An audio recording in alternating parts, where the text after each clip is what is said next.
ne me retirerai pas.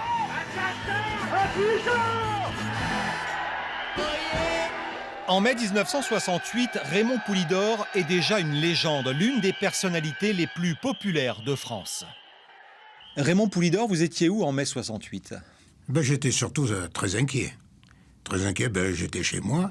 Chez lui, à Saint-Léonard-de-Noblat, où il s'entraîne tous les jours comme à son habitude. Les événements de mai 68, il les suivait, mais de loin. On suivait ça à la radio, la télévision et autres, mais évidemment, on savait que c'était grave, que ça pouvait devenir même pratiquement une guerre civile.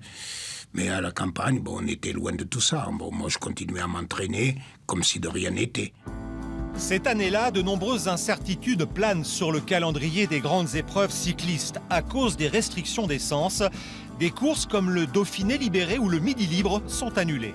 Si De Gaulle n'avait pas été là, peut-être que le Tour de France n'aurait pas eu lieu. Et De Gaulle a débloqué l'essence pour que le Tour de France ait lieu. Alors nous, évidemment, on avait le moral. Et surtout Raymond Poulidor, en très grande forme en ce printemps 68. Il aborde le Tour de France avec de grosses ambitions. 68, j'étais en passe de gagner le Tour de France. Et la veille, lors de l'étape de rebond, de repos à Font-Romeu, on avait mis des plans en route. J'avais 3-4 minutes d'avance sur tous les favoris. Normalement, ça devait très bien se passer. Mais encore une fois, Poulidor joue de malchance. Il est renversé par la moto qui calcule les écarts entre les coureurs.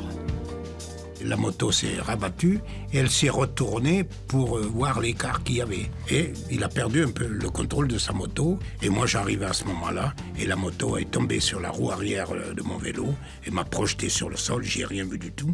J'ai senti des brûlures et tout. Et j'étais en sang, évidemment, et des plaies de partout. Mais j'aurais pas été blessé, c'était rien du tout. Puisque je crois que j'ai terminé à 40 secondes. J'ai perdu que 40 secondes sur le peloton. Fracture du nez et de l'os frontal, Poupou abandonnera finalement le lendemain à l'issue de la 17e étape. L'année suivante, en 1969, c'est le début de sa grande rivalité avec Eddy Merckx, qui s'impose pour sa première participation sur le Tour. Poulidor terminera à la 3e place.